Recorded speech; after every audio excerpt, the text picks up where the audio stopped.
Hello and welcome to this webinar, Gearing Up for Back to School, School Year 2022 to 2023, hosted by the Food Research and Action Center, or FRAC. I'm Steve Hayward, FRAC's Senior Communications Coordinator. Before we begin, I'd like to cover a few brief housekeeping items. We expect this webinar to run about 45 minutes. However, we're recording the presentation and we'll send the recording and slides in a follow-up email, so you'll still receive all the information even if you have to hop off. And with that, I will go ahead and start introducing myself. Hi, everyone. My name is Allison Perez, and welcome to today's webinar on gearing up for back to school for the school year 2022-2023. As I just said, my name is Allison Perez, and I'm a child nutrition policy analyst with the Food Research and Action Center, or FRAC. Thank you all so much for joining us for today's webinar. We know how busy everyone is, especially with back to school gearing up, and we really appreciate your interest and your participation. We're hosting this webinar because many districts across the country are starting school this month, if not this week. And in light of the transition back to normal school nutrition operations after expiration of the waivers allowing schools to serve meals to all students at no charge, we wanted to give a refresher on helpful tools and tips to ensure success this school year. Further, we wanted to make sure everybody has the tools they need to ensure that as many students as possible are able to access nutritious school meals through community eligibility, breakfast after the bell, after school meals, and school meal applications. The goal of this webinar is to discuss the basics of community eligibility, breakfast after the bell, after school meals, and school meal applications, to hear tips and best practices from our excellent panel of speakers, and to answer any questions you may have. I am going to just give a brief overview without the slides and give everybody an idea of of where we're headed for the webinar. So we are going to start after this welcome. I'm giving an agenda. I'm giving you all an idea of what our agenda is for today. So once I'm done with this agenda, our child nutrition intern Ria Jayaswal and I will give a brief overview of the topics for today's webinar. Then I'll pass it off to our speakers to hear more from them. First, we have Bridget O'Brien Wood, who's the Food Service Director of Buffalo Public Schools in New York, to discuss community eligibility and breakfast after the bell. Next, we have Andrea Wright, who is the Nutrition Initiatives Coordinator at Jefferson County Public Schools in Kentucky, and will be discussing after school meals. Finally, we have Deb Mackey, who is the Food Service Director of Mechanicsville City School District, to discuss collecting school meal applications. Following our speakers, I will discuss some of the many great resources that FRAC has put together to help schools and districts best optimize their programs and initiatives. And then we'll have questions at the end. So please feel free to use the Q&A function throughout the webinar to the right side of your screen to ask questions. Great. So as I said, here's our brief agenda. Ria and I will introduce the topics that we'll be discussing, and then we'll pass it off to our speakers. We will then go ahead and talk about a few of the resources that we have, and then we can pass it off for Q&A. Next slide.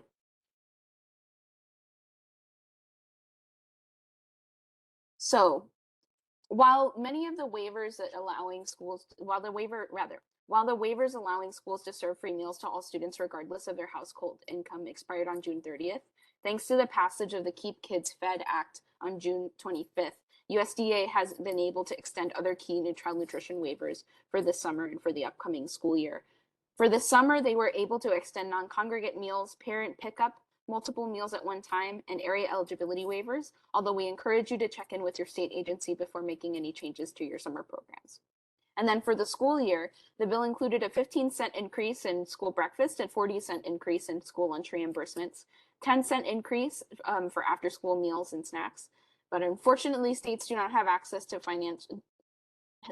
assess financial penalties for meals that do not meet meal patterns due to supply chain disruptions, and no broad non-congregate or meal pattern waivers were included in the bill. But operators can work with their state agency on state options if impacted by COVID-19 closures. Given these updates for this school year, we wanted to take some time to go over important school nutrition programs as we transition back to somewhat normal operations, starting with community eligibility. Next slide. The Community Eligibility Provision allows high poverty schools to provide free breakfast and lunch to all students without collecting meal applications. Schools are reimbursed based off of the proportion of low-income children in their school district. Eligibility and reimbursement is based off of the percentage of identified students, and any school district can use this option if at least one of its schools have 40% or more students certified for free meals without an application, called identified students. And these identified students include those that are in two categories. Children who are directly certified for free school meals through data matching because their households receive SNAP, TANF, or FDIPR benefits, or in some states, Medicaid benefits. And then children who are certified for free meals without an application because they are homeless, migrant, enrolled in Head Start, or in foster care. This percentage is then multiplied by a factor of 1.6 as outlined by federal statute in order to determine the percentage of meals schools will be reimbursed for at the free federal rate, with the school making up the cost of the rest of the meals served. With the expiration of the USDA summer waivers on June 30th of this year, adopting CEP is a great way for qualifying schools and districts to continue serving healthy meals at no charge to all students. I'll now pass it off to Ria Jayaswal, who is FRAC's child nutrition intern, to discuss breakfast after the bell and after school meals. Take it away, Ria. Yeah, so breakfast after the bell is a way to move breakfast out of the cafeteria, and it makes it more accessible for students and a part of the regular school day. It's proven to be the most successful strategy for increasing school breakfast participation, and a large body of research supports that kids who eat breakfast have higher standardized test scores and are better able to engage in the classroom. So breakfast after the bell initiatives help overcome timing, convenience, and stigma barriers that get in the way of children participating in school breakfast. And they're even more impactful when they're combined with offering breakfast at no charge to all students. So there are three main programs that are classified as breakfast after the bell, and they include breakfast in the classroom, grab and go, and second chance breakfast. Breakfast in the classroom is where meals are delivered to and eaten in the classroom at the start of the day. Grab and go is where children grab breakfast to eat in the classroom and common areas. And second chance breakfast is where students get a second opportunity to eat breakfast after first period. So next slide, please. So then going to after school meals, the after school meal programs provide funding for schools and sponsors to serve suppers and snacks to children alongside educational and enrichment activities. The first one is the CACFP at-risk after school supper and snack program, which reimburses organizations that provide a supper, snack, or both to children on weekends and during holidays. NSLP reimburses schools and after school programs for providing snacks. So for both of these, sites with at least 50% of students qualified for free or reduced price meals can be reimbursed at the free rate for all meals served, known as area eligibility. And the pandemic waivers allowed waiving of the area eligibility requirement so that all meals and snacks are reimbursed at the free rate, and they waived the educational and enrichment requirement and other program requirements. These waivers are not in place for next school year, and after school meals will return to normal pre-pandemic operations. So next slide, please.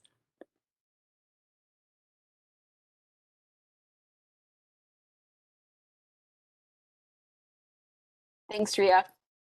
As many of you already know, collecting school meal applications helps schools certify families for free and reduced price meals based off of their household income. However, school meal applications do a lot more than just connect students to meals. They also help with linking families to other benefits like waiving test fees and in distributing some types of education funding like Title I funding. Now that school nutrition operations are returning to normal, submitting school meal applications remains crucial to ensuring that students and their families are able to access these key benefits. And for this to happen, schools must continually encourage families to submit applications. Next slide. And now, without further ado, I am happy to finally introduce our first speaker, who is Bridget O'Brien Wood of the Buffalo Public Schools in New York. Take it away, Bridget. And thanks for being here. Next slide, please. So we have been doing CEP since 2012. We're the second largest school in New York State, serving 37,000 students across 85 buildings. We take on non-public schools, charter schools, and then we have a breakdown of our elementary, pre-K, middle, and high schools. Next slide, please. So we, I wasn't really sure how to do this presentation, and thank you everyone for giving all the details. It seems a little inundating, but it was definitely worth it for our district. We were at 76% free and reduced prior to going to CEP, and we have, fluctuated up or down since, even with taking on some of the non-public schools in the area. And once they're approved within the district, everyone is free. So that's helpful when you're bringing on a charter school and you don't have a lot of staff to be able to spend on applications. Bringing on schools and having them all free makes the paperwork easy in all of the buildings. So the application process is based on the prior year's data, and that has to be submitted by June 30th.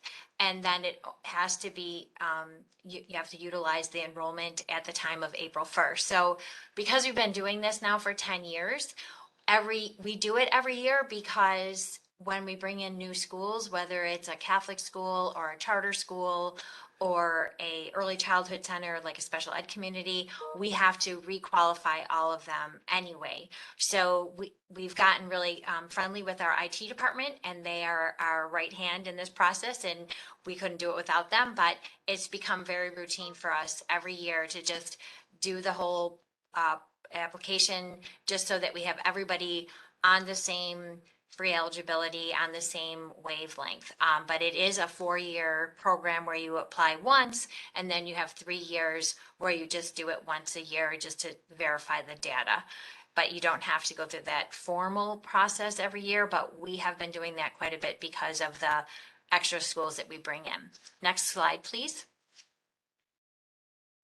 So this is a lot of detail about what's in there.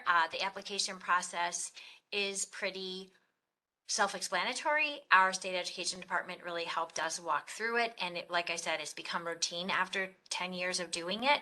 And basically now when schools come on board and want to apply to be under our food service umbrella, we just give them the spreadsheet and say, we need all of your student enrollment data in this format. And then we implement the non-BPS schools in with the BPS schools, and then our application is about 4 pages long, but it's definitely worth it, because my secretary and myself are the ones that are doing it with our IT department, and it eliminates all that extra work that's going on out in the schools. But all of this information that you can barely read is in the application process, and so it just gives you the further explanation for the data that's required. Next slide, please. So these are the benefits, obviously. Increased participation. We went up at least 30% in our breakfast program, and we were Provision 2 prior to that. So Provision 2 was a free breakfast program while lunch was still free, reduced, and paid.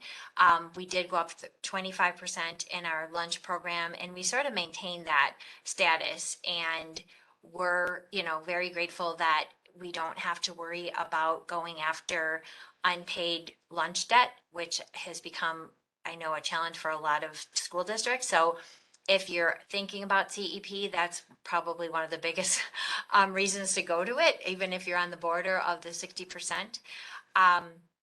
It also obviously eliminates the application process. When we first started this program, we were still processing a couple of hundred applications, now called a household income form.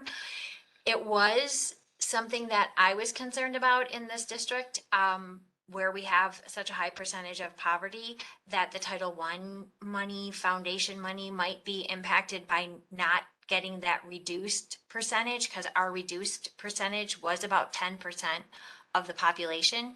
So we have been doing this for 10 years. We have seen that the budget department would like to get more of that information out. We've said we need your help to do that. So we probably now process 20 applications. It still is not something that anybody is really looking to do. Sometimes we process an application because a student might get tuition assistance for college applications, or they might get tutoring services, and we just process it, like we did the school lunch application. Now it's called the household income form. It's, few and far between, and it definitely has declined, but the budget department isn't really saying that they've lost tons of money, but I'm sure that there is an impact financially. And from what, I'm not in the finance office, so I don't know exactly what that is, but from the food service standpoint, participation is up, the application nightmares are over, the going after delinquent, unpaid lunch is gone. And there is more time now for all of our staff in our schools to be spending more time on production, on sanitation, and menu development. Next slide, please. So breakfast after the bell is something that we also have been doing for a few years, since 2010, and we have really moved more to grab and go stations, but we still do provide breakfast in the classroom for the younger students. So next slide, please. This is a picture of our grab and go station that is in a high school. This is in all of our high schools. It's right at the point of entry. So it stays there for a full hour, and we do have one person that has to stay downstairs and man it. A lot of times if we're short staffed, especially during COVID when we were challenged with having enough staff in every building, the attendance person who was signing the late students in, would also check off how many students took the reimbursable meal from that serving cart. So to the right in this picture was our food service staff there. They would probably stay, the first half hour when there's a lot of students trickling in. And then when it sort of quiets down, they can go back up and do production. In this particular school, the cafeteria is on the 3rd floor. This is on the main floor. So this is a great way to grab those students that are coming in late. It's usually 30% of the students are coming in late in our high schools. So this is a really great opportunity for students to get that meal that they've missed if they didn't get there on time. So next slide, please. This is another high school, and sort of hard to see, but basically this is the first two pictures are a school that we actually serve about 200 high school students as soon as we say it's time to come in. And this was during the winter, and so you can see the crowd of students patiently waiting for the employees to set up the tables, and they have all of the setup on one side of the table. So on the first picture, you can see cold meals set up. And on the second slide, you see the middle picture. She's placing a hot breakfast item on top of the cold items that are in the boats. And then she moves out of the way, and those tables are just both sides, kids come through, and there's another food service worker at the end who captures how many kids went through and took a reimbursable meal. So this has been, because we've been doing this for so long, students are super patient to wait inside the hallway while we're setting this up so that nobody is getting hurt by a hot meal tray that might be putting away, and they know that they're going to get their meal, and then what they do is they take their meal and they go directly to their homeroom. So that's how this one is, and literally those students are through that line in 10 minutes. And obviously you can see there's a lot of trays put out, and there's milk, the Dairy Council has been great about helping us with equipment to satellite these things. The first slide obviously, is empty, but that's a smaller high school. This one is, they probably do 300 breakfasts just in the high school. And then they also have an elementary program, and I'll show you that slide in a minute. But the third slide, or the third picture on this slide, is another high school. Obviously she came in right, and that's in the foyer. It's a smaller school. They do about 100, and there is, a cooler tote to keep things cold. And then they grab I think she's having a smoothie there. And that one is only out there for a half hour. And then after that school, closes it down. So basically, you do not have to have a kiosk in every school to do grab and go. It looks nice, but in this case, you want to be efficient, and that little kiosk that you saw in the first slide is not nearly enough product to put out for 200 kids to go through in 10 minutes. So you pretty much figure out what makes it work. And then also during COVID, these we knew these lines worked. And so we implemented a lot of these grab and go lines in our elementary schools that we were delivering breakfast to the classroom. And we just said, you know, we don't have enough staff. Your students can still take something that's unitized and they can go right back to their classroom, and there's more choice, there's less waste. So we've moved a lot of our breakfast in the classroom to these grab and go stations, because when we close that line down, and we go back to the kitchen and we start up for lunch. And we don't have to go back to the classroom to get the leftovers. We don't have to give out more food if the child didn't like what they got. So this was one of those silver linings in the COVID pandemic, was that we were able to use less labor, be more efficient, and get the schools to cooperate with going to a grab and go station instead of breakfast in the classroom. The little children, pre-K, K1 and 2, we still do deliver to those students. So they're not in the mix of this sea of students coming through these lines in the hallway. Next slide, please. This is just a picture of that same school where we did 200 or 300 high school students. This is the middle school students in this school go through the cafeteria, and you can see we have a lot of pre-made boats there set up so the students just go to the cafeteria, again separating the grade levels according to ages in different sections of the school. So you can also do grab and go right in your cafeteria, and they take that meal and they go to their classroom. Next slide, please. So grab and go versus classroom delivery, I sort of touched on that a little bit. Similar participation. Actually, it dropped a little bit because we had teachers in the classroom just marking everybody off, which is a violation of the program. And so now when we're in charge of grab and go, we are only taking credit for those students that actually took a reimbursable meal. So you are definitely having a program that has more integrity. There is less waste because the students don't take something and then throw it in the garbage in the classroom. There is no need to go back and get leftovers from the classroom. And also, a lot of times if it's a popular item, especially in those middle school classrooms, the kids would take 2 or 3 of the Pop-Tarts, and then the late students would come and there wouldn't be anything left. So we'd have to go back up and bring more up. So having these grab and go stations lets kids get what they're entitled to and make sure that everybody gets enough, and we are only accounting for what a reimbursable meal really is.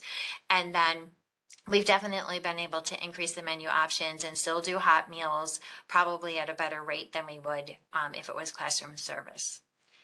Next slide. Thank you.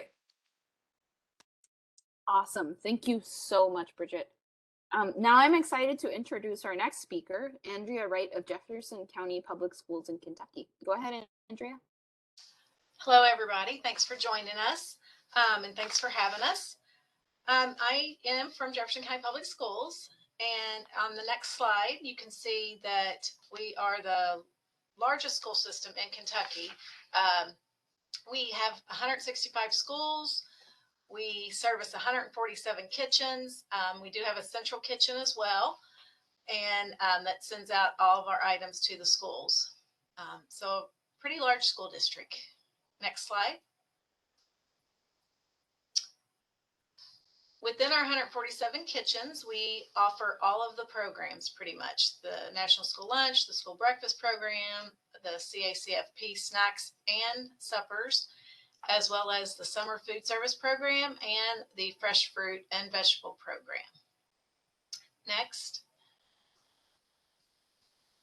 And I was asked to speak on the after school suppers, which is through the CACFP program. And the CACFP program is actually ran by one of our coordinators here, Christina Ashley. She is our guru on getting the CACFP participants signed up. Next slide. So the after school suppers, the enrichment activities, I believe someone mentioned this in the beginning. Through COVID, the enrichment activities were waived. You didn't have to do it in order to offer CACFP after school suppers, but the regulation currently, and I believe that's been reenacted, is that enrichment activities are a requirement for meal service and must be approved by the state. So clubs, tutoring, homework help, things like that need to be taking place in order to offer these after school suppers. Special events as well that occur more than once. For instance, if a school wants to do a family fitness night and they do that several times throughout the year, we can provide suppers for those as well. So next slide, please. For the after school suppers, we have a mix of volunteers and school staff and nutrition workers that all work in order to provide these school after school meals. Sometimes it might be a coach, could be a teacher, or our own nutrition worker. We also offer ready to eat meals, which are already prepackaged, and we do those at our center and production facility. Or it could be a cook and serve site. If it's one of our folks working that center or working that site, we have our own to prepare meals on site. A monthly claim must be filed with the state in order to provide these meals. Next slide. This is just the application form that Christina, our supervisor, sends out to the sites at the beginning of every school year. We start to advertise the CACFP suppers, and we send these out to all the principals. Oftentimes we send them out to what we call our Family Resource Center coordinators.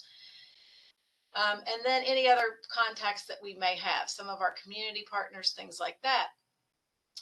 And these are filled out and returned, and you can see on the right or on the left is an application. It's very brief.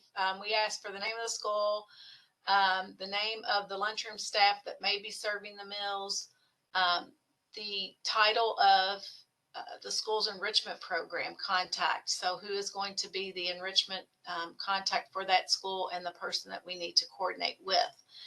And then the enrichment activity, the type of activity that they will be required to be doing. And they submit that application back to us, and then we proceed from there. Next slide.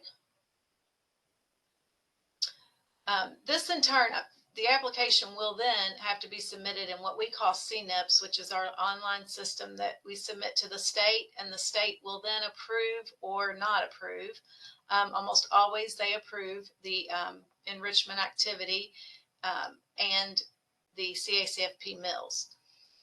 This is just a sample of a simple roster that we do. You know, the kid, they have to write their first name, last name. They check off if the kids are, you know, taking the meal and which date that they are participating. So they do have to turn in these activity rosters, which is sometimes a little bit of a challenge getting some of those back from our volunteer sites, especially because there's all different, there could be teachers, there could be, like I said, coaches, things like that.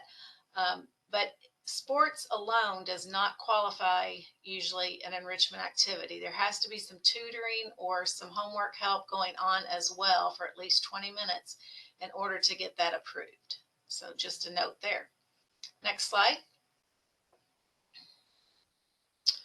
The special event types of things that we do typically are like what we call Fit Lit nights, the health fairs. Schools often will have math nights or things going on. Any after school event with enrichment usually will qualify. And then we also provide nutrition initiative classes. So as my role, I am nutrition initiative coordinator. We provide a lot of various offerings, and we send it out in a Google form. At the beginning of the year, this is sent out to all the principals and all the sites and a lot of our FRC or Family Resource Centers. And they can click on the Google form and sign up for some enrichment. On the next slide, it shows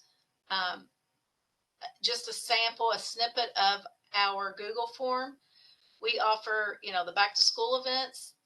We will come to, like I said, the health fairs, the fit lit nights and things like that, field days, PTA events in the evening. And during those, we can do several things to help with the enrichment. We do an educational booth. We might have My Plate set up and show kids how to do the activities and how to make a healthy plate. But we also do various presentations. We have an executive chef who can do a chef demonstration.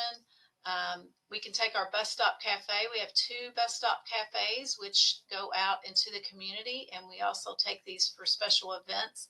And the kids, especially the elementary kids, like going on the bus, getting their meal and eating it, on the bus. The bus is retrofitted with some seats in it, so the kids can sit down with a seat and a table and eat their meal right there. And then we have a food truck now, Luchu food truck, and we often provide meals at special events for that, through the CACFP program with our food truck.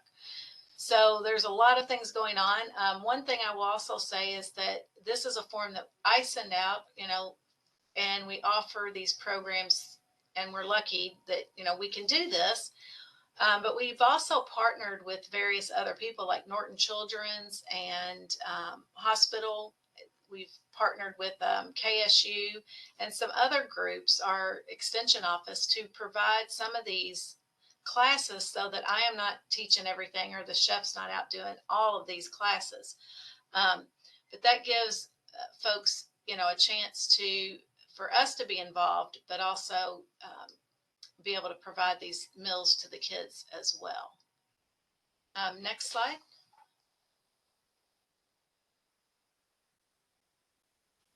So this is just one alternative besides the ready-to-eat meals. When we offer these special supper events, a lot of times, the majority, I would probably say 80% of our CACFP meals are ready to eat style meals, or we may have somebody cooking, but 80% of them are mostly through school activities that the schools are hosting themselves.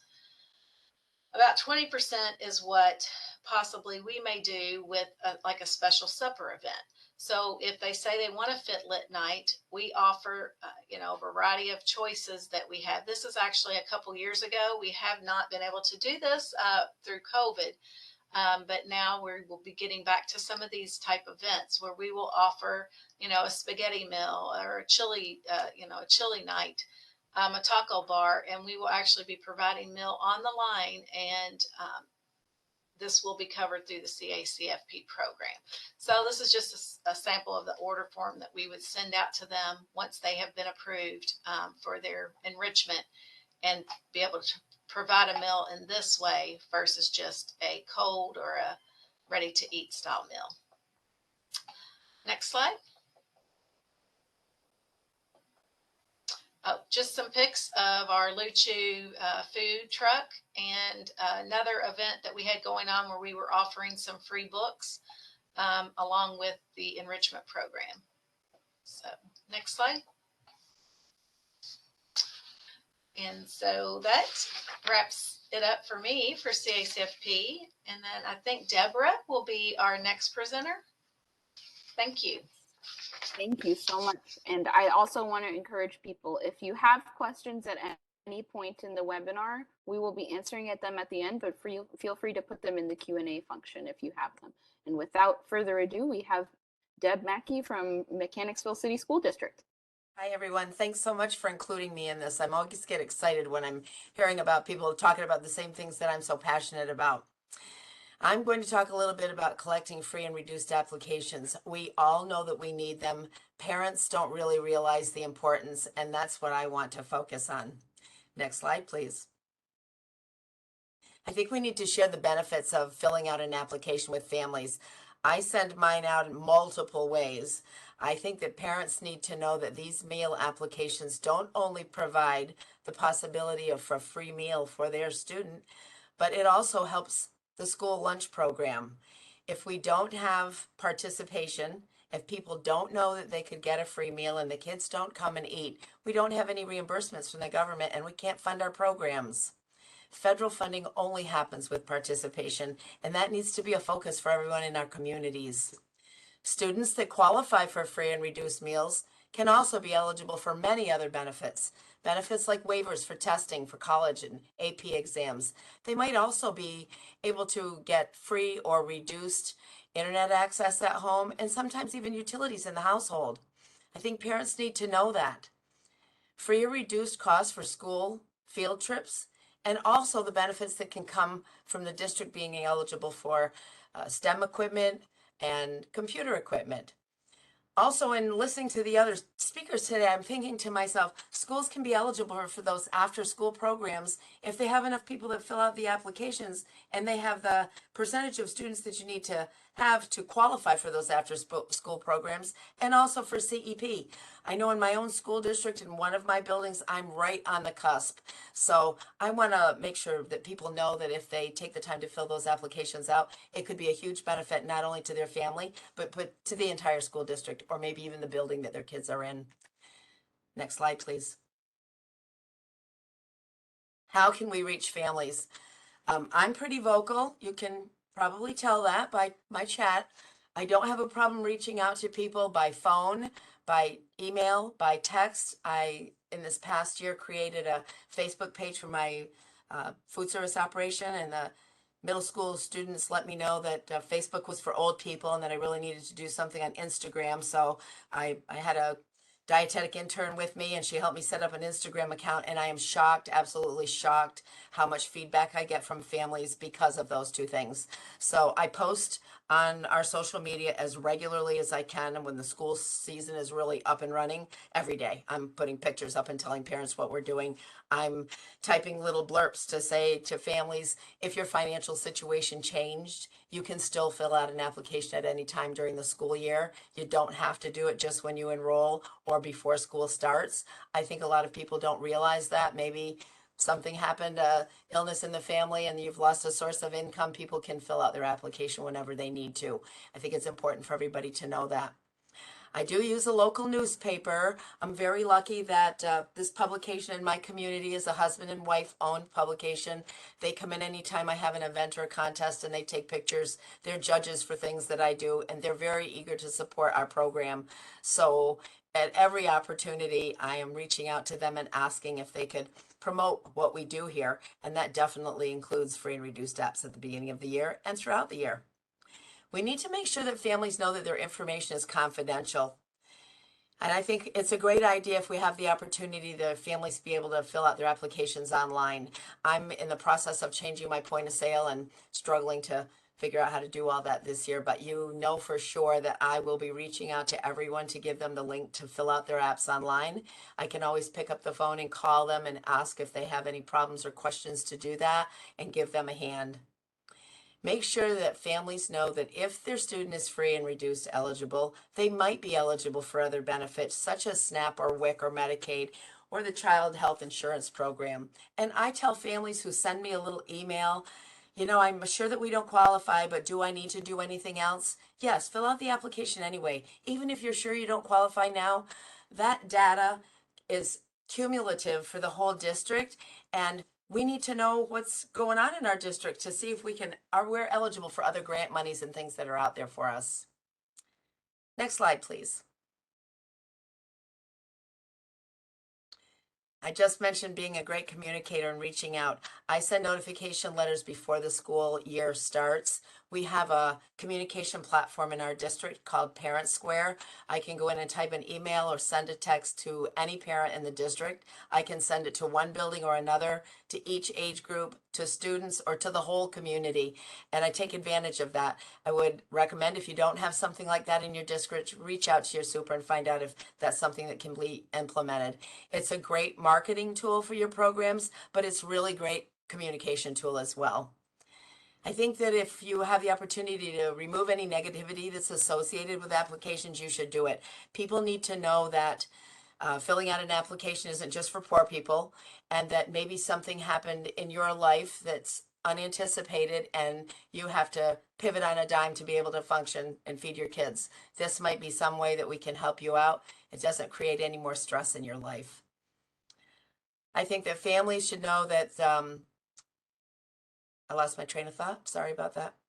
Families should know that they can fill out their application at any point in time. Families who have a foster child, this week I think I received 3 phone calls, and today I got 2 emails with a family that had a foster child and wasn't sure if the foster child or anybody else in the family was eligible. People need to know that. I think people generally wouldn't ask that question. Some people have a preconceived notion that they don't want people to know their business. So maybe we need to let them know how confidential their applications are and that there's benefits for the whole family. Next slide, please.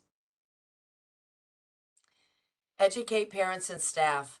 In my school district, I make sure that there are hard copies of the free and reduced application in all homerooms.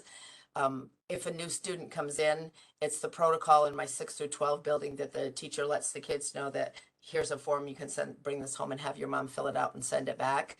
I send it out with all the new enrollment packets that we have in both buildings. And again, I market myself for free and reduced applications on social media and through emails and texts. I share with parents that the sole source of funding for our programs is from reimbursable meals served. So I want parents to know that their kids function better when they come to school and have a good breakfast, and that they'll benefit from the services that we provide them. When a parent or a student chooses a meal in my school district, I want parents to know that they're supporting a small local business. We're here to serve their kids. I think we should make every accommodation that we can to help families fill out their applications, invite people in to meet you, let them see your operation, let them feel comfortable with what you do, and then take care of those kids. Next slide, please. Dispel inaccuracies. Personal information on applications can't be shared with the state or federal government, and it can't be shared with principals and teachers and other support staff, and definitely not with other families. I'm sure that you all, those of you that are in my position, are sending out consents to release forms so that if your guidance counselor or a social worker needs to know the meal eligibility of a student to offer some kind of a benefit to that kid, parents need to know that that information is only given when they provide us that information and they give us privilege in writing that we can do that. Outside organizations aren't given information about this meal eligibility unless the parent approves. So sometimes in my district, I'm assuming it's the same in all, a 5th grade teacher will send me a note to say that they're taking kids on a field trip to some farm or something like that, and the fee is $2, or they want to take a meal to go with them. I would want every parent to know if they filled out that form, and I know that those kids can go free, or that maybe the PTA who's sponsoring that particular event would foot the bill for a student meal, that I could share that information and make it happen for the kid. Because at the end of the day, it's all about the students and feeding the students. If a student qualifies, they would get free meals through the exact same process as all other students. So parents need to know that the days of your kid getting a stamp on their hand or being given a piece of paper that's green at the cash register that tells them that you don't have any money on your account, you got to pay up before you can eat something, all of that is gone now. There's no meal shaming. We don't talk about money to anybody at the register. Kids would come into the office to ask if they have funds on account for an a la carte purchase. All of the functions that may have happened years ago that would make a family or a student feel uncomfortable have all been removed. So it's a win-win situation for the student, the family, and definitely the school district. Next slide. I guess that's about it. Thank you very much for inviting me to come and talk with you today. Good luck with everybody getting those applications in. Thank you so much, Deb. And thank you also to Bridget and Andrea for your incredible insight on these programs and on your operations. Now, I just want to take some time to discuss some of the resources that FRAC has on the topics that we covered today, starting with community eligibility. First, we have our community eligibility webpage, which houses all of our CEP resources, including our most recent report for the 2021-2022 school year, a link to our CEP database, and a link to our grouping tool and financial calculators. We also have a one-pager with information on USDA's Medicaid Direct Certification Demonstration Project, the request for proposals for which is due on September 30th, 2022. Medicaid direct certification is a great opportunity for your state to expand access to free and reduced price meals without an application. And we highly encourage you to reach out to your state agencies to submit an application if your state is not participating already. We have heard that it is unlikely that this will be open, the request for proposals will be reopened again. So we want to make sure that as many states as possible are getting in on this now. Next, we have our breakfast resources, including our most recent breakfast scorecard and our school breakfast expansion strategies fact sheet. We also have some resources for after school, including our most recent after school meals report and our 8 ways to increase participation in after school suppers resource. And finally, we have our newly published strategies to increase school meal applications fact sheet, which was released today. So that is updated for the upcoming school year. Next slide. And at this time, we are going to turn it over to our audience for questions. Again, please use the Q&A function and not the chat function to the right of your platform window to ask questions, and the panelists and I will do our best to answer them. If you can't find the Q&A, it is if you click on the 3 dots at the bottom of the WebEx window, it'll show more panels and it'll show you, and you can open the Q&A function. So our first question comes from someone asking about stigma. The question is, thank you for talking about stigma associated with free meals. How do you manage this in high school where there are often many options for meals? Are there only certain ones that qualify for free meals, and how do you manage that stigma? And I think that this is a great question, and I would generally say that this is definitely a big problem. We see as kids get older that the stigma around participating in school meals is definitely more present once kids recognize who's participating and who's not participating. But I would also invite any of our great school nutrition directors who are on the call to speak to this.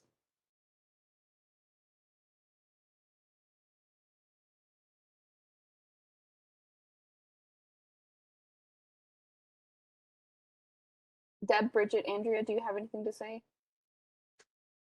I'll say in my school district that the stigma isn't so much about free and reduced meals as it is about the best jock in the school isn't in line for breakfast this morning, so I won't eat either. Or the cheerleader isn't in line. So for me, that obstacle has been to make sure that every kid knows how important it is that they come through the line to start their day. And really in my school, I find that maybe the kids that are free or reduced eligible are treated a little more special by the kids that are paid kids. I don't know if it's like that in every school, but I see kids come through and say, my friend Johnny doesn't have 50 cents on his account, but I'm going to buy him this ice cream today. So some of that just happens, I think. I think it just drives itself in some districts. In our district, that's where we had the biggest increase in participation was the high schools. So when we moved from CEP away from the applications, then everybody participated. Because I do think that there was the stigma, and that's where we saw the biggest increase in participation was the high school. So we did not have a solution to the stigma prior to CEPs, but so that is something CEP takes care of. Thanks for highlighting that, Bridget. I think there's definitely, and we released a policy brief last year talking about how offering free meals to all students, regardless of their household income in a school, really does reduce that stigma and makes it possible for all of the kids to see the school meals as something that just everybody participates in, which really increases participation and also ultimately helps the bottom line for a lot of school nutrition departments. But, Andrea, do you have anything to say on this, or? I think reiterate just what the other lady said. Ultimately, yes. And I do, one other thing maybe is that I believe some of the kiosk and carts has definitely helped our breakfast participation in the high schools. And, those kids or students that never came into the cafeteria because it wasn't cool or whatever, will often grab a bag and go. So I think that does help. Well, excellent. Thank you all for that. And looks like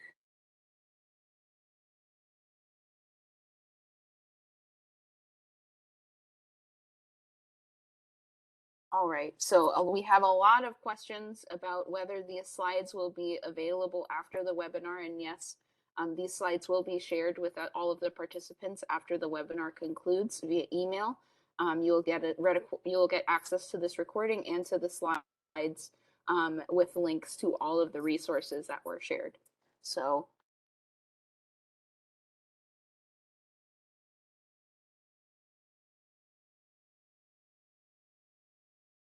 with that, it looks like that's all the questions that we have. Thank you, everyone. We can go ahead and wrap up. Thank you, all of us, for joining us today and for your patience as we dealt with our technical difficulties. I think that this turned out great in the end, and we were able to hear from some really incredible insight from our three speakers, who I just want to thank again. Thank you, Bridget, Andrea, and Deb, for joining us and sharing your expertise.